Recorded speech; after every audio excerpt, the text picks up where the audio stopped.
Good morning, YouTube. This is James. Welcome to Conversations on Content. And today we're going to talk about our thoughts in YouTube growth and how our thoughts affect our growth as a content creator. Hope you're doing fantastic. We've had an interesting week, things going up and down. The last few weeks have been kind of hectic around here. Everybody in the house has been sick off and on, passing it from one person to another, but we are doing better. We're getting well. And today I thought we would talk about our thoughts and how our thinking habits create our successes and our failures as a content creator. This is one of the things that has been something I've been diving into a lot lately as I'm working on my own thoughts and I'm working on my own thinking habits, my own thinking behaviors, and how it's affecting me as a content creator, as a person, as a dad, as a husband, and it's something that affects every aspect of our lives. But it's something that a lot of people don't pay that much attention to. And because of that, they don't often get the results that they want. So, real quick, good morning, Ms. Adrian. Hope you're having a fantastic week. I hope you're feeling better. Hope your back's doing well. Um, I know you were hurting earlier in the week. So, when we've been working on our mindset, and one of the things that I've been talking a lot about is the mindset of a content creator, and there's four aspects. One of the things that I tell people all the time is we have to focus on our inner world instead of our external circumstances. So much of our struggles in life is because we're focused on things outside of ourselves that we can't control. And when we focus inward on the things that are inside of ourselves, then we have a much better chance at making more deliberate choices and making more deliberate actions that are going to create a better life for ourselves. So we have our thoughts, which are just the ideas that we're thinking. And everything in your channel, everything in your content just started as an idea, it started as a thought. And then your thoughts create beliefs, and your beliefs lead you into actions. Beliefs are just thoughts that we repeatedly think and accept to be true, and they become habitual.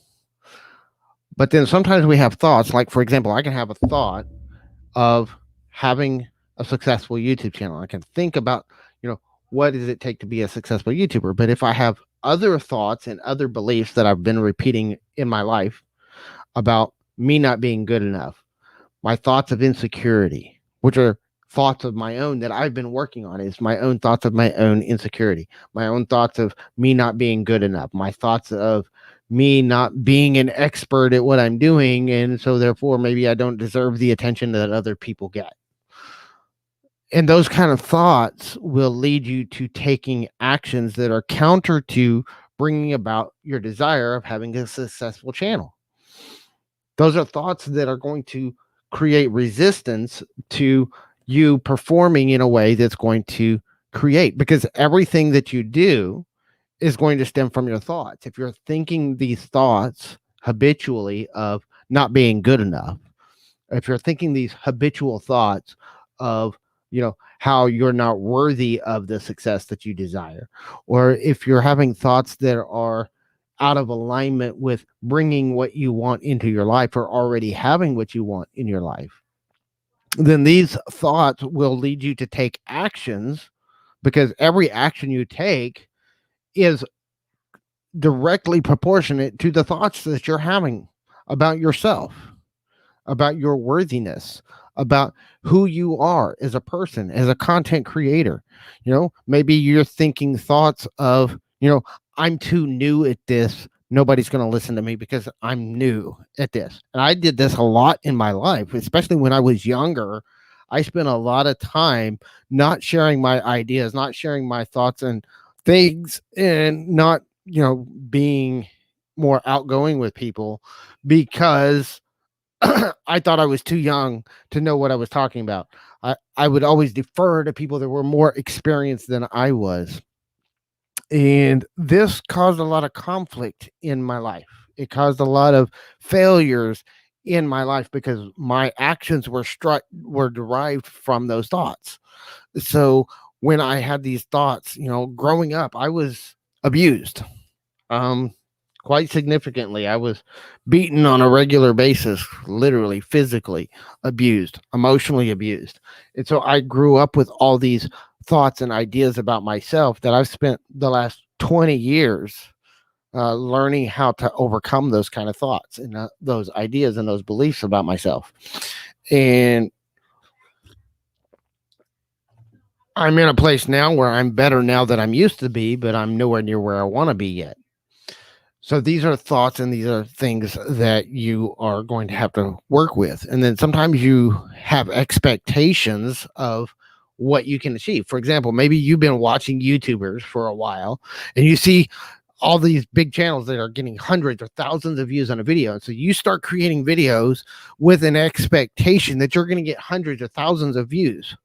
And then what happens when your experience doesn't meet your expectations is you start thinking negatively about yourself. You start thinking these disempowering thoughts that take you away from doing the best you can, instead of stepping back and thinking about yourself as your lack of experience and thinking about yourself in an empowering way and thinking and focusing on your own growth. You're trying to compare yourself to somebody else. And even if you're comparing yourself to somebody else that has more experience than you, or that may started at the same time as you or started even after you did, and I've caught myself doing this where I was comparing myself to other people and other channels. And, I've gotten myself to a place where I really believe the only competition that I have is with myself. It's not with anyone else, not with other channels. It's just me improving myself. Am I improving my production quality? Am I improving my ability to keep my eyes on the camera, which is something I've been working on for a long time, and I'm not where I need to be yet. This is something I'm still catching myself. Part of it's like live streaming. I'm over here looking at the chat. I'm looking at my monitor to make sure that I'm framed right, but my camera is all the way over here. So I got to make sure that I'm looking at that camera. And it's something that I'm just consciously keep reminding myself of. I keep thinking of it, but I'm not where I need to be on that, but I'm better at it now than I used to be. So are you thinking about your progress and celebrating those small victories, or are you focused on the lack of what you have? For example, this is one of the big areas when we're talking about YouTube growth, which is kind of what areas of thought that I wanted to talk about was how are you growing as a content creator as far as your channel, your subscribership. I've seen my views going up. I'm seeing my subscriber count going up, but sometimes my views go down. And sometimes I've been watching different things on my channel and looking at the analytics. And sometimes when you're in a negative frame of mind and you're thinking these negative thoughts about yourself and you have all these beliefs about yourself that are kind of habitual thoughts that you don't even recognize going on inside, and then you start looking at your analytics or you get some negative feedback through comments. If you react negatively to somebody leaving negative comments, it's probably because you have a belief inside of yourself, an unconscious thought that's going on inside of yourself that is in alignment with what they said. And so it's kind of reinforcing a negative thought you already had. Because one of the things I found is when I'm at peace with myself in something and somebody leaves a negative comment, I can shrug it off and move on. But whenever I have a negative thought inside myself about something that I'm not even consciously aware of, and then I get a negative comment that kind of hits home on that thought, then it gets me upset. I get disjointed. I get out of alignment emotionally. And we're going to talk about emotions in the next episode because emotions are the next part of our inner world. There's 4 aspects of our inner world. We have our thoughts, we have our spirit, we have our emotions, and we have our physical body and our physical self. And all 4 of these areas of our lives have to find an alignment with what we desire. And they're all 4 talking to us constantly. And so we have to learn how to listen. This is why I love meditation, because meditation is just a way of listening to all four aspects of myself and being able to quiet my thoughts and gain more control over what I'm thinking, how I'm thinking, and where I'm leading myself to be. One of the reasons why I love some of the different exercises of mindset is it helps to get more empowerment in all four aspects of myself.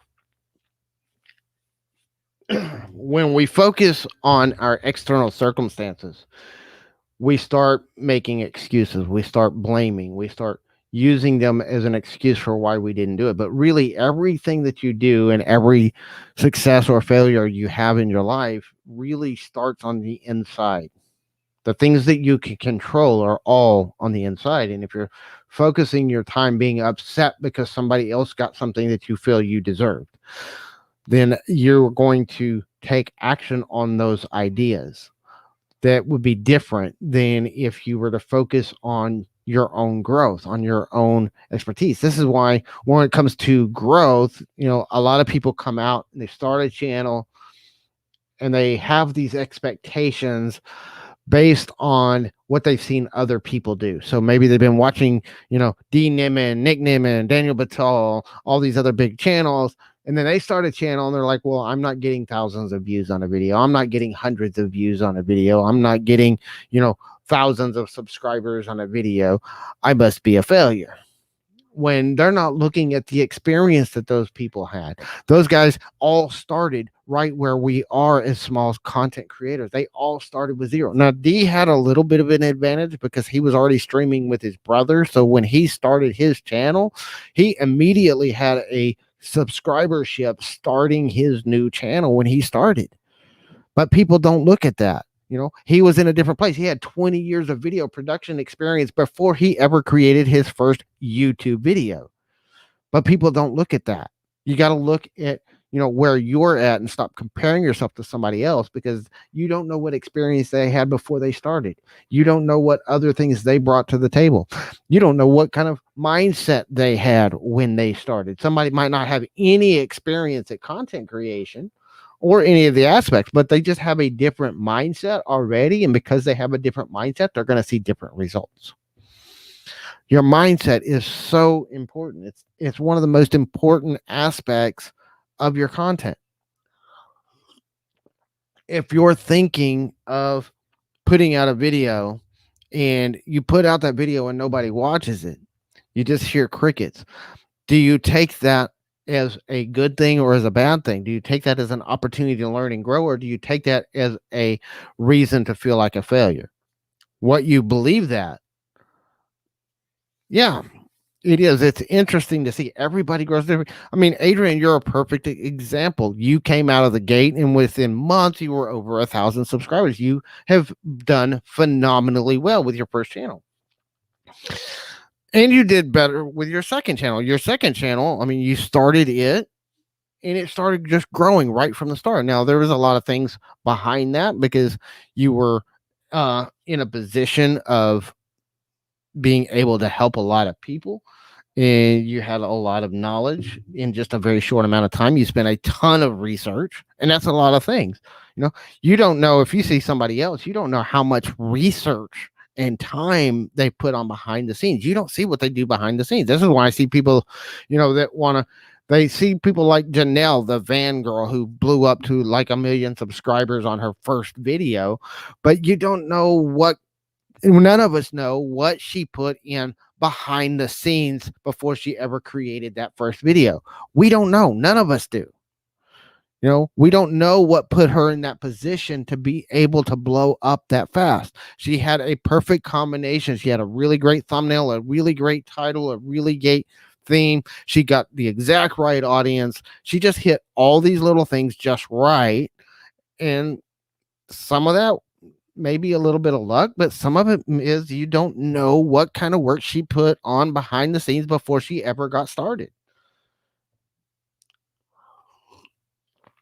We don't know what kind of experience she had with any other content before that video, before that channel started. I've started over a dozen different YouTube channels over the years.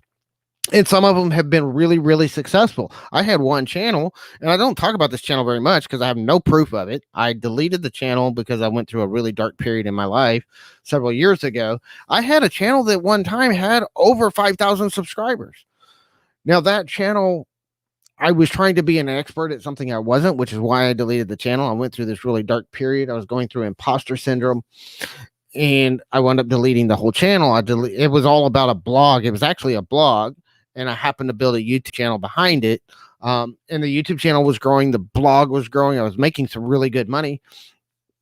But I went through a really dark period in my time, emotionally, spiritually, and I wound up deleting all of it. I don't talk about that channel very much, because there was a lot of things about that channel that I was pretending to be an expert at something I wasn't, and I was not in a good place, and it was all ego based, and it was not my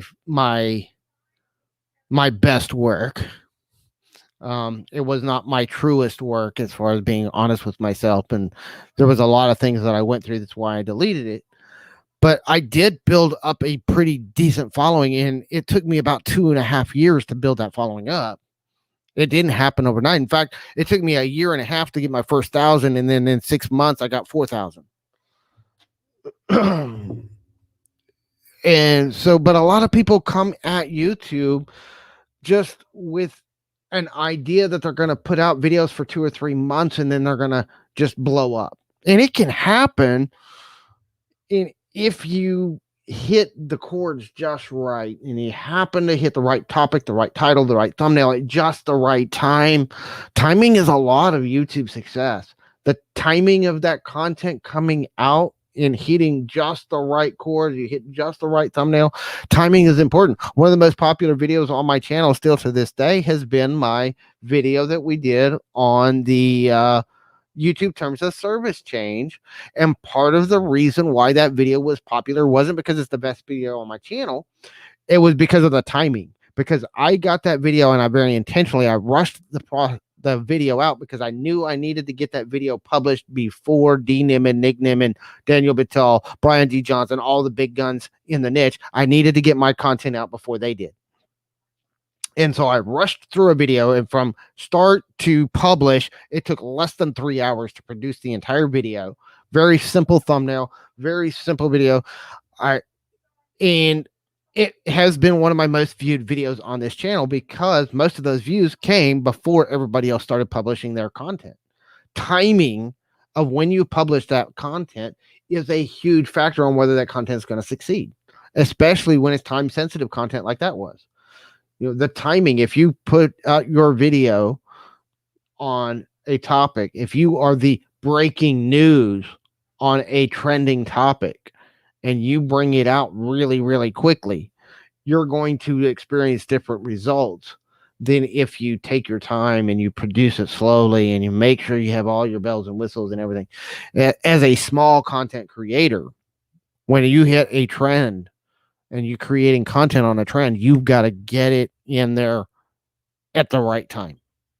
You can have a bad thumbnail, you can have a bad video, but you hit just the right timing and you can still have a popular video.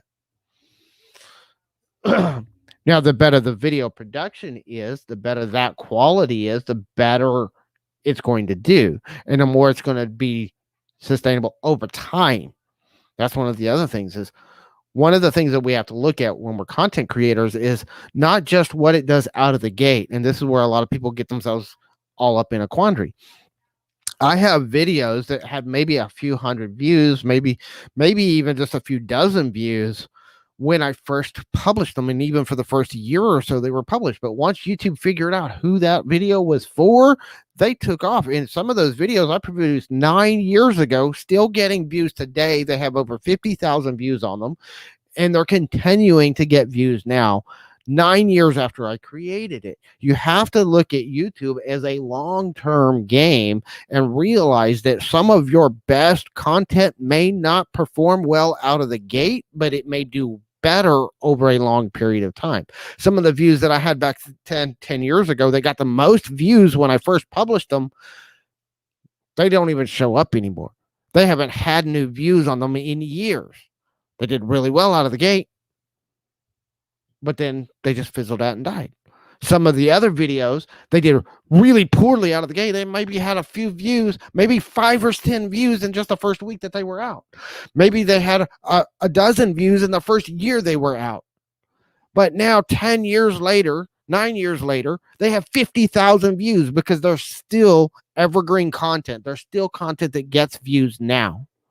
And if I was still running that channel, if I could access that channel, I could put some monetization in place. I could do some things to get more subscribers. I don't run that channel anymore. It's just still there, and I can still look at it. I can still see that it's getting fresh content. I can track the views on it from looking outside in without being able to dig into my analytics. But that's one of the things. Sometimes the biggest thing that your channel needs is time to germinate and grow. Time for YouTube to figure out who your ideal audience is. And sometimes it's just putting enough content out. I have channels. I have videos that I did on woodworking. I only did 7 videos on that channel. But some of those videos right now, I was just looking at it the other day. Some of those videos have 500 or 600 views. And it's been 2 years since I created those videos. At the time, they had like 5 or 10 views. Some of them have 500 or 600 views now, 2 years later. And I only did 7 videos on the channel. So it's not the quantity of content you have. It's, did that content make a connection? Did that individual piece of content? You got to realize, YouTube, when they're ranking videos, when they're sharing videos, they're not looking at your channel as a whole. They're looking at that video and comparing that video to other videos on the same topic. That's how they decide which videos to promote, which videos to send traffic to. They're looking at that video, comparing it to the other videos on that same topic. And because of that, you can have videos that have been an old video. I mean, I'm doing videos right now. I'm watching other people's videos and looking at my recommended content, and I'm getting recommendations for content that's 5 or 6 years old, that's creators I've never even watched before. So it's not even based on my watch history, but because I watch similar content to theirs, YouTube is recommending their content to me. So that's something that you have to look at. That's a long-term game. That's not a short-term thinking. That's not short-term. This is what we're going to get right now. So many people are looking at their YouTube channel and only thinking about, what am I getting right now? You've got to think about your content is out there. Leave it there. I don't care if it's bad content. I've had content that was crappy videos. The videos that I have that have 50,000 views, they were filmed in 480p. They were using free software to create them. They were using an open source web, or it wasn't even a webcam. It was a screen share video. It was a showing a tutorial on a software. And some of those, it was all screen recorded. My face never showed up in the videos, just my voice. The microphone that I used was the built-in microphone on my laptop at the time, because I didn't have an external mic. So the audio quality sucked. I edited the entire thing on Windows Movie Maker. This was back in 2009, 2010, when Movie Maker was free on all Windows computers. But production quality sucked. At the time I made it, the production quality sucked, and compared to today's video, it really sucked. And yet it still gets views.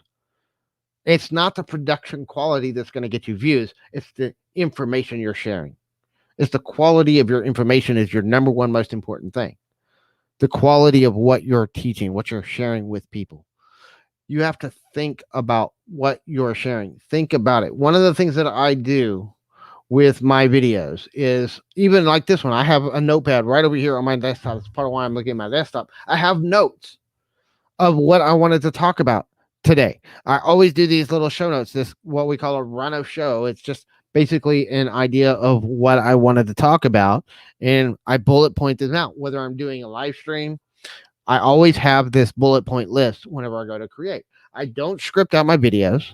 I don't script out my live streams, because I have yet to do a scripted video that didn't sound like it was scripted. It didn't sound like it was fake.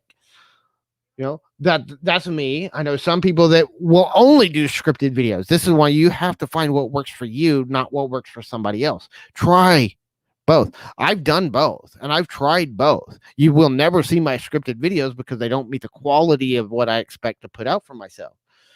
So I have yet to publish any of my scripted videos.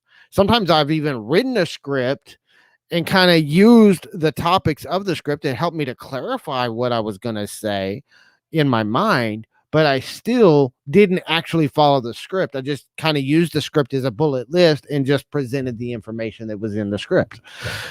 But what I said and what was in the script were not always the same thing. And I think sometimes the script came out better. And the great thing about doing it that way is now you have unique content. You can take that script and use it as a blog post. And then you take the video and post that on YouTube, and you can put the video and embed it on your blog post, which extends your content. And because what you put in the video was not word for word what was in the script, they might get a little bit different value by watching the video and the blog post all together. I think everybody should have their own website that they're putting content out, whether you're a YouTuber, a podcaster, you need to, whether you're doing Facebook or Instagram, I don't care what your platform is for your content, you need to have your own place that you control your content.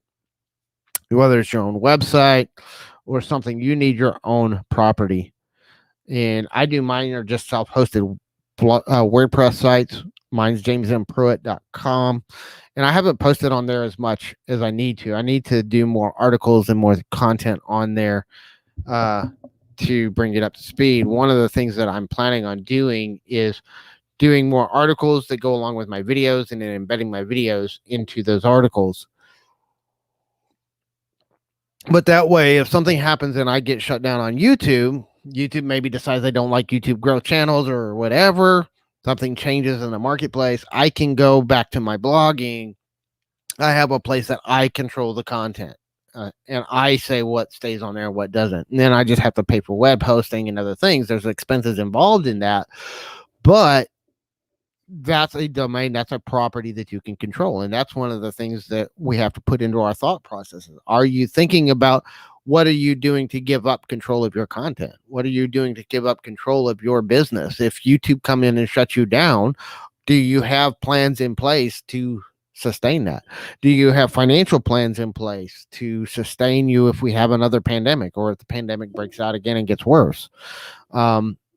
I can tell you my experience this last year was a lot different than other people I know. I know a lot of people who have been desperate in their content creation because they're trying to build up a business on the fly, trying to demand results out of YouTube that they're not really in a position to get yet. And their whole reason is because they're desperate for money. The whole reason that they even started creating content is they're desperate for money because they had no savings and they lost their job, or they got furloughed off their jobs and they went for long periods of time without working. Part of that, and I understand the world situation, and I understand that a lot of people have struggled with that, but what did you do that contributed to your struggle? Because I can tell you, we had periods of time in this last year where we didn't have much income, if any at all. And we had some periods where I wasn't working, where I wasn't making any money because we weren't working on anything that was bringing in money. But the financial side of it, we were at peace. And the reason why was because before I left my job, we had a 1 year's emergency fund in place. So before I went full time as a content creator, before I went full time as a reseller, I had a full year's worth of my expenses in the bank ready to go. So are you thinking ahead? Are you planning ahead so that when you go to quit your job and go to full time as a content creator, or if you're stuck, do you have financial plans in place so that you can pay yourself while you're building your content, while you're building your strategy? I had enough money come in that we still have part of that emergency fund. We had to live up of it a little bit. We've replaced some of it, and we're continuing to grow. We're continuing to improve. We're continuing to, I'm still, even though I'm not doing content on it, I'm still doing some reselling here and there. I'm doing other things. We've got some other income streams besides just our YouTube channels. So I have some peace of mind with my content that it doesn't have to produce income as much as other things. I at least want it to pay for itself. But it doesn't have to make us a ton of income. And that's one of the things that has been extremely helpful for us. But I had to think ahead. I had to think through that. We had to plan for that. That wasn't something that just naturally happened. We took intentional action. And this is what I want you to start thinking. I want you to start looking at your thoughts. We talk all the time about being intentional about what you're doing on your YouTube channel. What are you being intentional about your thoughts? How intentional are you being about controlling how you think and what you think of yourself, of your content, of your audience, of your place in the YouTube atmosphere? Are you being intentional about your thoughts, your beliefs, and your actions? If you're being intentional about those things, you're going to gain more control over them. And it's going to influence your emotional state, which we're going to talk about next week. What our emotions are and how our emotions affect our content. But when you change your thinking about your content, when you start thinking about your passions and thinking about what's going to create the best revenue streams for you and your family, are you thinking about YouTube as a business? Or are you just thinking of YouTube as a hobby? And it's okay if you are. If you're doing YouTube as a hobby and it's just something you do for fun, absolutely go for it. I know a lot of really great creators that have absolutely no interest in monetizing their content. And I say, great, go for it. Just don't get mad at other people when they do it. Because when you're thinking about somebody else and what they're doing, you're not thinking about yourself and what you're doing. And you have to be a little bit selfish to be successful. I've been talking a lot about comparing yourself to other people, but I'm also looking at, what are some of the things that other creators do that cause them to struggle? And one of the biggest things is comparing yourself to other people. One of them is just looking at your own results and thinking negative thoughts about yourself because of the results you're getting. When you think about your results, you have to think about your results as nothing but data. It's just information of something that did or didn't work, and take more action on the things that did work and less action on the things that didn't work. And so this is something we have to look at. And then you have to look at what metrics are you looking at? What are you paying the most attention to? And what part of yourself, what phase are you in? We have different phases we go through, and having an intentional awareness of what phase you're in. I love Daniel and I love Dee. I love Nick Nimmin and I love Roberto Blake, but sometimes the strategies that they teach are for more higher level creators, because the strategies you need to get from 10,000 to 100,000 are different than the strategies you need to get from 0 to 1,000. And I see a lot of people that are just starting out that are trying to follow their advice, and their advice is for higher level players, people that already have an established audience, people that are already in a position of growth. And sometimes what you need to build the momentum of growth is not the same thing that you need to get the momentum or keep the momentum going. Sometimes we use different strategies, we use different techniques and different ways of communicating with people. For example, I talk a lot about networking with people, and I'm not in a sub for sub. That's not networking. Not in a fake networking. Oh, everybody support everybody. That is not networking. Networking is getting out, communicating with people, talking to people, finding people that have the same passion and interest you do, and sharing your ideas and your thoughts, getting out on other people's live streams. That's networking. Collaborating with other YouTubers. That's networking. Getting involved in groups on Facebook and Instagram and Twitter and other places. That's networking. Just getting in front and talking to people about what you talk about and what you love to do. That's what I do with my channel. My channel is really just about me sharing my journey, my experience, what I love to do, and just letting other people know about it and letting other people know what my experience is. Like, I was in a group on Facebook just yesterday, and last week, Monday, I posted a video about the hustle mentality and about the culture and about, being consistent with your content. And I've been talking to like 7 or 8 people since I did that video on Monday about consistency and about the hustle mentality, about culture. And that hustle mentality is honestly why a lot of people are struggling right now. I know a lot of people that are putting out content for the sake of having a consistent posting schedule and not because they really produced a great piece of content that they want to put out there. And I learned from I don't know if you've ever heard of it, Unmarketing by Scott Stratton. Is a really, really great book, and it's a really great he's got a great YouTube channel, he's got really good blog. But Scott teaches what he calls the unmarketing. And basically, his unmarketing philosophy is about breaking free of these cultural beliefs that you have to put out content on a regular basis. He might put out one video every 2 months on his channel. He might put out a video every 2 or 3 months. He might do a live stream once every 2 or 3 weeks. But he's never had a consistent posting schedule. And he says you only post content when you have something worth sharing. Period. He said if it's at once a week, then do it once a week. If it's once a month, do it once a month. If it's once every 6 months, do it once every 6 months. You post when you have something worth sharing. And I started adopting his strategy into my philosophy of content. And I can tell you, I try to still kind of maintain a balance of consistency. I try to have a somewhat consistent schedule, but if I have other things in my life, I don't fret about missing an upload. I don't worry about, oh, well, I normally upload on Monday and last week I didn't upload until Saturday. And I don't care.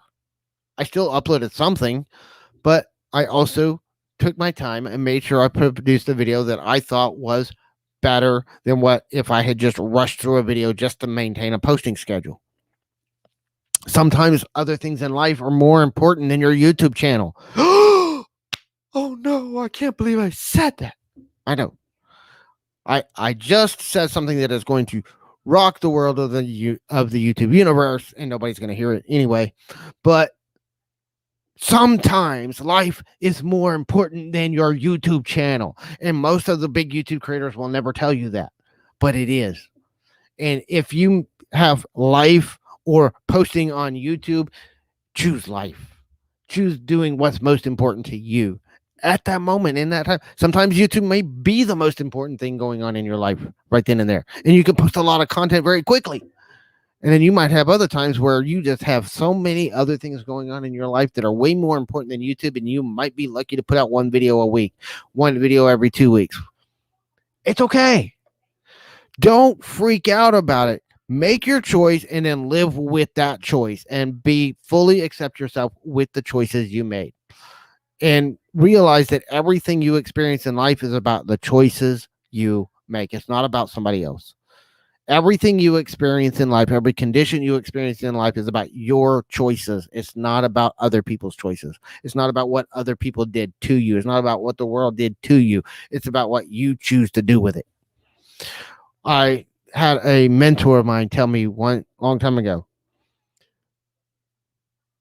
responsibility.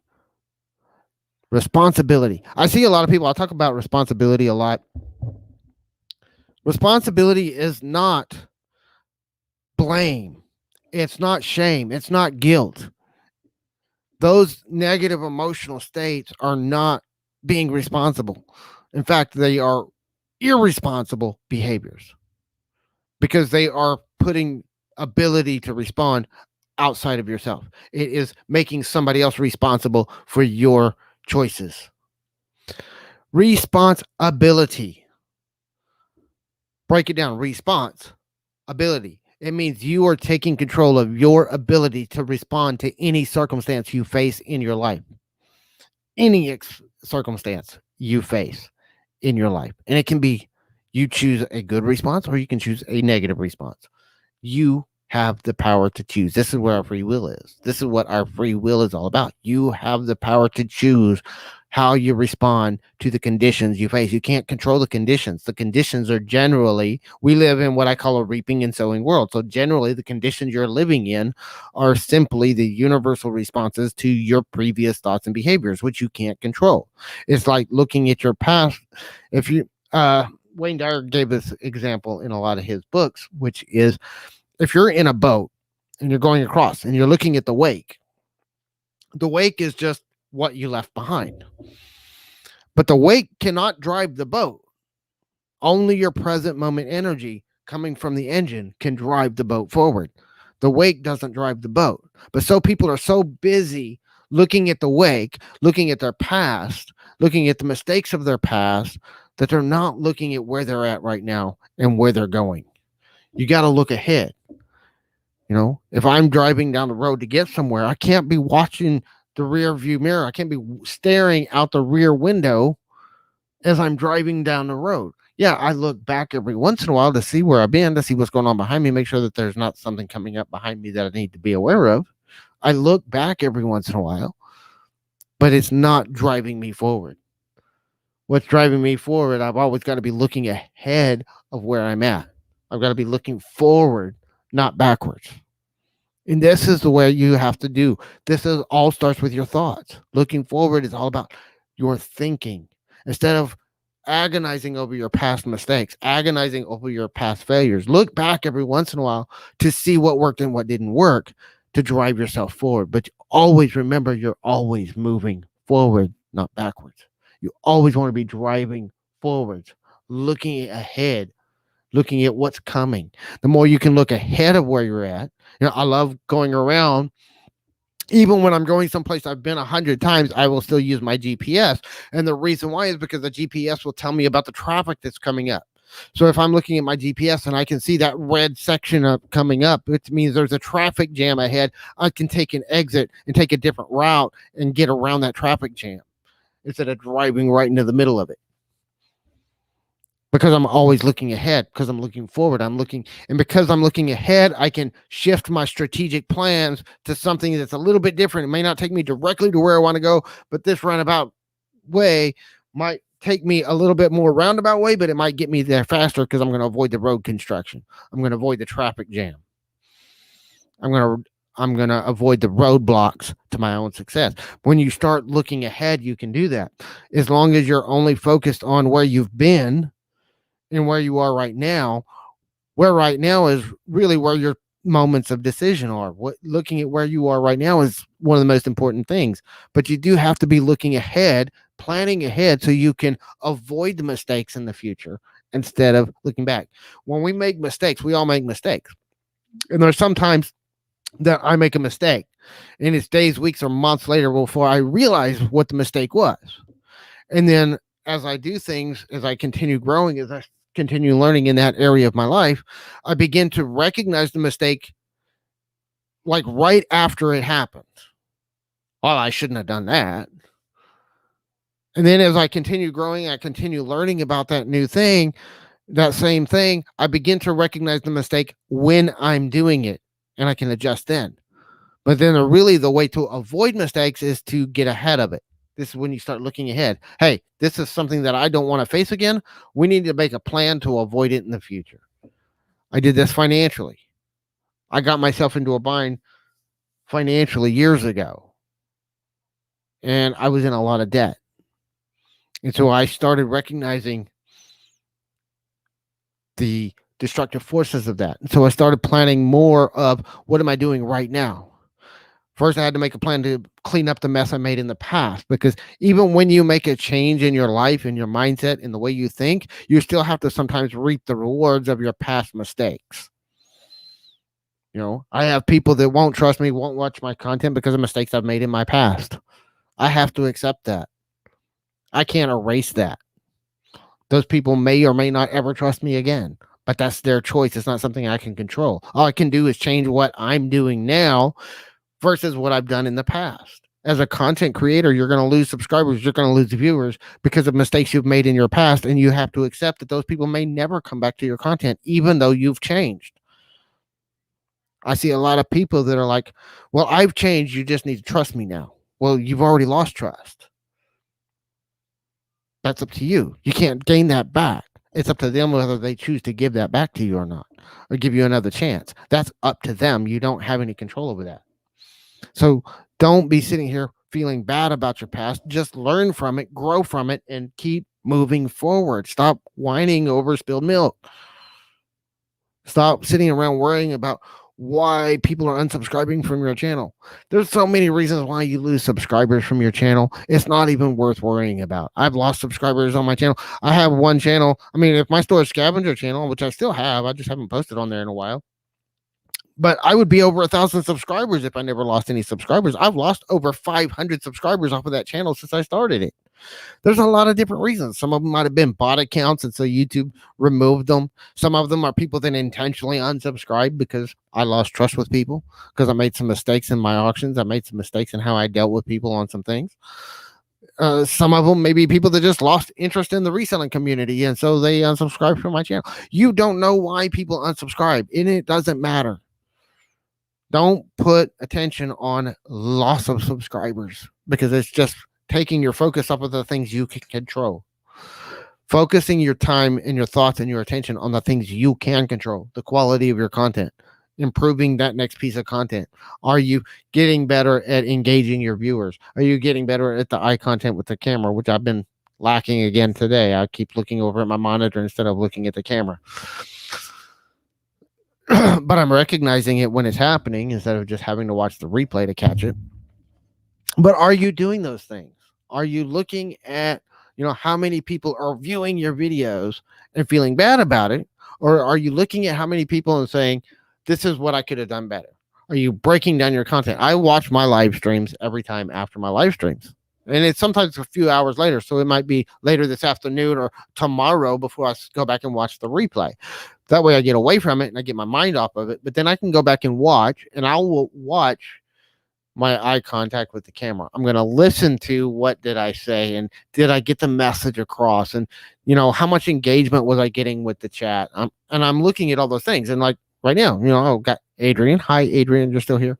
I got one person watching the live stream, which means that of course I'm off of my schedule. I usually go at 10, and I went live at noon today. But some of it too is I haven't been as present lately as I had been in the past. So people didn't get. I also didn't schedule the live stream in advance, so I don't know how the notifications went out. I scheduled this live stream like 2 weeks ago, and I've been trying to do this live stream, but life has been getting in the way. I can't worry about that, but when I review it, I'm not thinking about it in a way of getting down on myself. When I'm going through it, I'm just breaking down things that I can improve moving forward. It's always about looking ahead. It's all about identifying mistakes that I made and then working on plans to improve it, to do it better next time. And that's what you have to do, especially when you're new. You have to focus on just making incremental steps. 1 degree change. 1 degree, change 1% every day. Change 1% every day, every day, every day. And by the time you've done a year's worth of videos, if you do 100 videos in a year or 50 videos in a year, if you do 50 videos in a year and you make a 1% improvement, that's a 50% improvement over the course of a year. Over the course of 2 years, that's 100% improvement. So just keep improving every day. Incremental, little bitty changes, little bitty things. Just every video you put out, try to say, did I do this just a little bit? Some of my last videos haven't gotten very many views. The views have been down since I started making this shift and focusing more towards mindset. But I knew when I made the shift that was going to happen. So I wasn't worried about it, because I knew that some of the audience that I had already built wasn't going to be interested in that kind of content. When I decided to focus on the thought patterns and the mindset of being successful, I knew a lot of people were going to be disconnected from that. But I also know that there's still a lot of people that are interested in that topic. There's a lot of people that are. So I think that over time, these videos are going to do really well. I just think it's going to take me some time, and I've got to rebuild the audience a little bit. I've got to retarget the audience a little bit. One of the things I've been looking at is I finally started getting YouTube getting enough data that they finally started giving me some information on who my ideal viewers are. And on some content, on some of my mindset content, the people that are watching that are a different age bracket than the people that are watching more of the step-by-step strategy stuff and the step-by-step tutorial type stuff. There's an age difference, which means it's a different audience. which means there's a different group of people that are interested in that content. So that's one of the things I'm taking into account is I'm repurposing my content, is I'm reframing how I'm promoting my content and how I'm building the channel. I'm taking into account that I have a different age group of people that are watching the mindset stuff than the people that are watching the tutorial stuff. And so because there's a difference in age, there's a difference in language. There's a difference in the way they consume content. There's a difference in the way they promote content. I've also noticed that there's a difference of the people that will watch my live streams, whether it's on the live or on the replay. There are some people, and there's a different audience of people that watch the live stream than watch the recorded content. And sometimes there's some people that are crossover that will watch both. But there's a lot of people that will just watch the live streams. There's a lot of people that'll just watch the recorded videos. And this is something you need to look at your own analytics to really start honing in on the fact that you have two different audiences. If you're doing live streaming and recorded videos, this is why some channels, I think, do live streaming and recorded content on different channels, because they're building different audiences. And so you fragment your audience when you're going between those two different forms of content. You have some videos, some viewers and subscribers that will just watch shorts, and they'll subscribe to watch shorts, but that's all they want to watch is your shorts. They won't want to watch your recorded videos. They won't want to watch a 3-hour live stream. Try getting somebody from 30 to 45-second shorts to watching a 3-hour long live stream. It's not going to happen very often. You might get a handful of people that do, but the majority of those people that subscribe for shorts are not going to be coming and watching 3-hour long live streams, because they're not that engaged. They're not that into what you're talking about. They're not going to sit there for 3 hours on a live stream when they came and subscribed on a 30-second short. Shorts have their place, but they have a different audience. So that's something you have to keep in mind. That's something you have to think about when you're creating content, when you're creating different types of content. What type of content do you want to create? One of the things that I've been contemplating for a long time, and I'm still thinking about it, I'm still looking at how I'm going to do it, is just doing live streams and then just doing clips of my live streams from my recorded videos. It's something I'm thinking about. I haven't done it yet. I might test it. Hi, Barbara. It's something I might test out and see how it works, but I have not done it yet. I've been saying I was going to do it for a while, but the reason why is because even on replays, on my live streams tend to get the most views and watch time. And not just in the initial video, but replay, my live streams get more views and watch time generally than my regular videos. Even though my live streams are generally around an hour to 2 hours long, whereas my videos are, 10 to 15 minutes long. So that's one of the things that we're looking at is, should I do more live streaming and just doing clips of my live streams out as videos instead of recording totally separate videos? And that's just repurposing the content. And the great thing is, once I start doing those clips, I can take those clips and put some of them up on YouTube. I can take some of those clips, post them on Facebook. I might even drill some of those clips down into shorts and put them on TikTok and Instagram Reels, put some of those shorts on Facebook stories and other places just to see how it works. And it's a test that I'm thinking about doing just to see how it works. It's probably something I'll do for like a month or two, just to give me a little bit of time to see if it gives me some results or not. But that's one of the things you're always wanting to think about: testing things, testing. I said this in several of my earlier videos. I haven't said it in a while. ABT is the key. ABT. Always be testing. Always be testing different things, different strategies. We're changing our background. I've been working on changing my lighting. We got the new camera. I like the new camera setup. I think it looks pretty cool. I'll have to watch the replay, see how the quality of the camera looks. But it looks so much better than the old webcam. So much clearer, so much sharper. And my lighting is so much different. I got the Elgato key light. I've got my old ring light, which was my primary light, has now become my fill light on the side.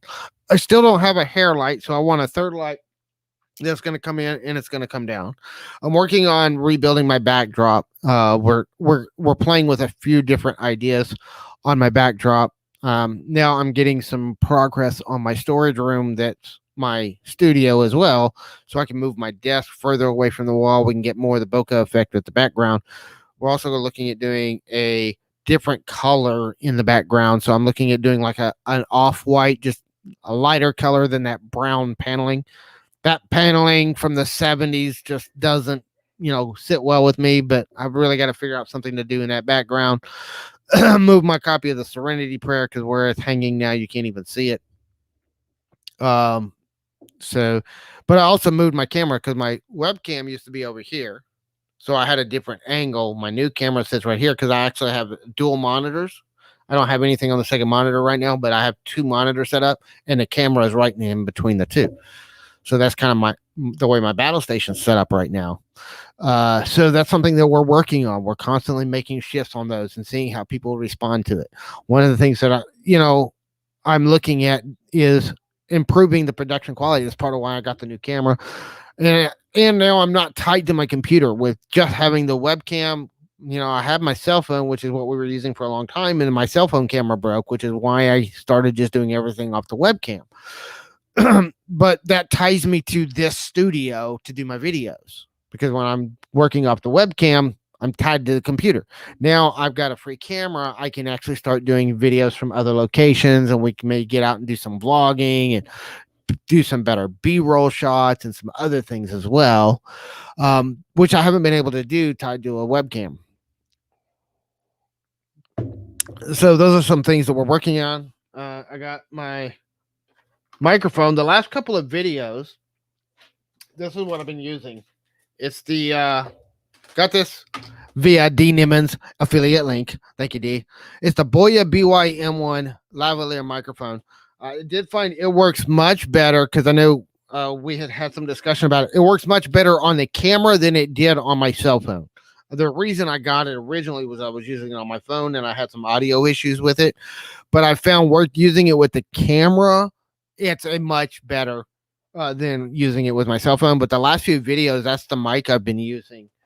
I've also been doing some more of my personal development. For those that watch my Thoughts on Life Today channel, I moved some videos from another channel over to that one.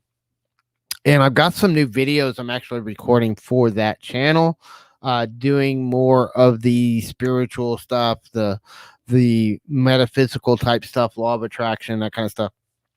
And I've actually been doing a lot of writing, and I'm bringing some of that content into what I'm talking about here. But it's going to be a little bit different, because that's more into the metaphysical side and not so much just the mindset side of things on that channel. So that's my Thoughts on Life Today channel. For those of you that have followed that channel, there's going to be new content coming out there as well, because I have some things I'm working on with it. But it's going to be kind of a passion project that I work on here and there. It's not full-time going to blow up that channel. This is still kind of my primary focus, is creating here and working on our YouTube growth and our YouTube journey. But as I start doing stuff on that channel, I can share my journey, share my growth, share what's working and what's not working, which is part of why I wanted to do. I really want that second channel. I want a second channel because it's something that I can use to show as an example of my journey. That channel, I have 198 subscribers on that channel right now. I started it in September. I had 2 subscribers. It's a channel I've had for a long time, but I haven't done any content on it. I had 2 subscribers when I started in September, and both of them were my other channels. And in just a few weeks doing just shorts, and that was really the whole reason I started that channel back up. In just a few weeks, just doing shorts on law of attraction stuff, I built that channel up to almost 200 subscribers, and I've lost a few. Now it's down to 197. This week I posted a new video. I got 1 new subscriber off of it, so I got now back up to 198. But I'm at almost 200 subscribers on that channel. I'm looking at starting a blog on that site and that way of doing things. I've been doing a lot of writing on that content. Your art channel is super hard to gain subs.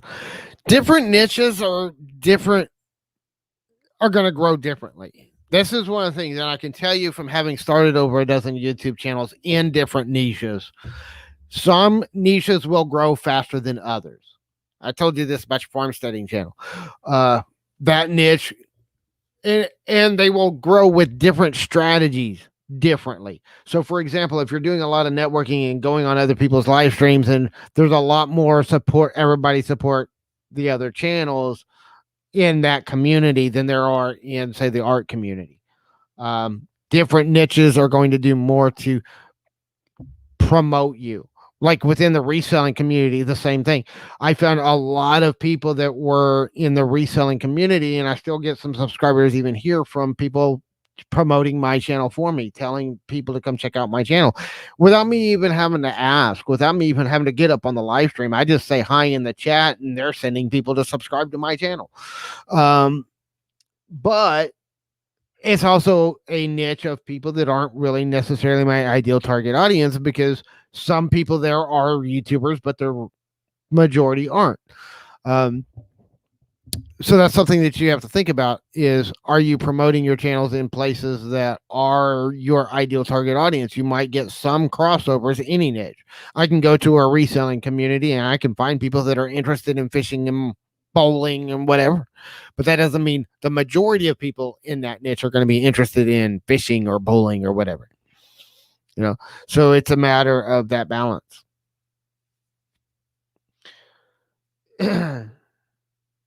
Some people in the art community to think about, go to the Junking Data Girl, my friend Cha. She's involved in the art community. And what's her name? Oh, shoot. She's in Dee's group. There's a few people in Dee's group that are in that art community. So check out Dee's group and let people know there that you have an art channel. Glue Guns and Roses, yeah, she's one. Trish. There's several. But there's several people in that community that are in that art community, and they can kind of help you with finding who to watch and who to network with and all that kind of stuff. But that is, it's a great community, but again, there's some of them that'll be really great at promoting other channels and recommending other channels, and some of them won't.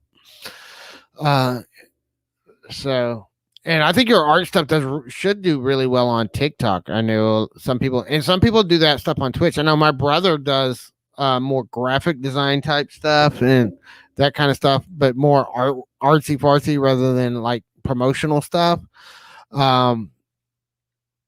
And he does a lot of that stuff on Twitch, and he does Twitch streams where he's doing graphic designs. Like he's got one that he's been working on for the last few weeks that's making a mermaid, and he's drawing this mermaid and just been showing, and he does a lot of 3D rendering and other stuff too.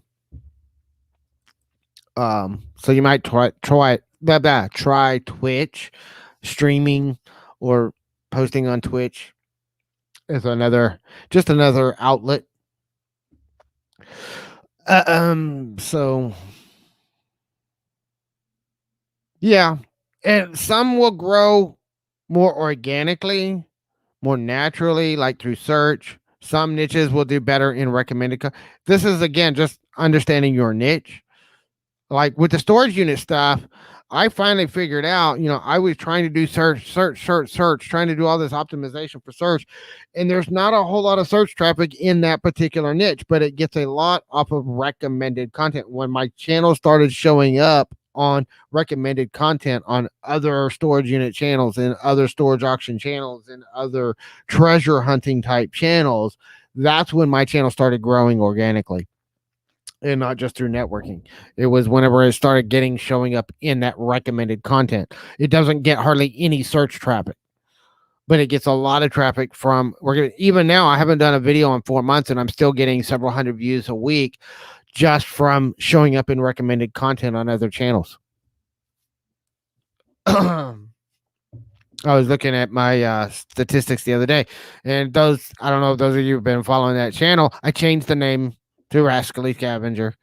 Part of it's because I'm kind of moving away from storage units. I'm still going to do some stuff over there. I'm kind of working on the plans on how I'm going to do it, but I'm still going to be scavenging. It's just not going to be as much storage units. I'm going to be doing some more thrifting. I'm going to be doing some Facebook scavenging.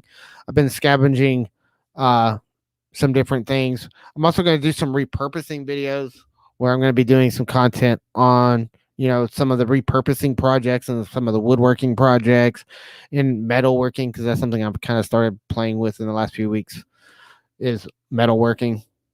I'm very rudimentary and elementary in doing it, but it's kind of fun. So I might share some videos on some of that as I get things going and everything. Like I built a little metalworking forge, or I'm in the process of building a metalworking forge, and almost everything that I'm using is stuff that came out of storage units. I haven't bought anything. Everything I'm using, I built myself a little workbench, and it was all scrap wood that we pulled out of different storage units, and we had just had a big old scrap pile of wood that we were piling up of stuff that we had pulled out of storage units, and I used it and built a table. And I'm building a small forge for metalworking stuff, and it's all everything I'm using for all of that build is all stuff coming out of storage units.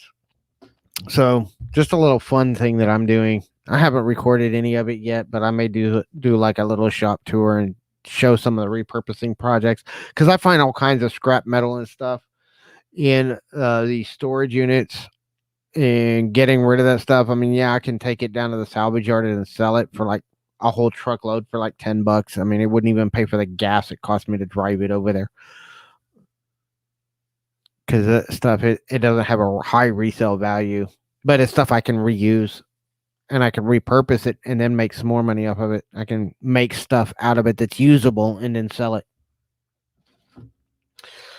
So, and it keeps stuff out of the landfill. For me, the storage units was always, part of it about making money and selling stuff on eBay and stuff. But a big part of it for me is just keeping that stuff out of landfills. I'm very much into recycling and, trying to salvage as much of the stuff as I possibly can. And a lot of it still winds up in the trash. There's a ton of stuff that still winds up in the trash. But that's why I started that whole niche in the first place.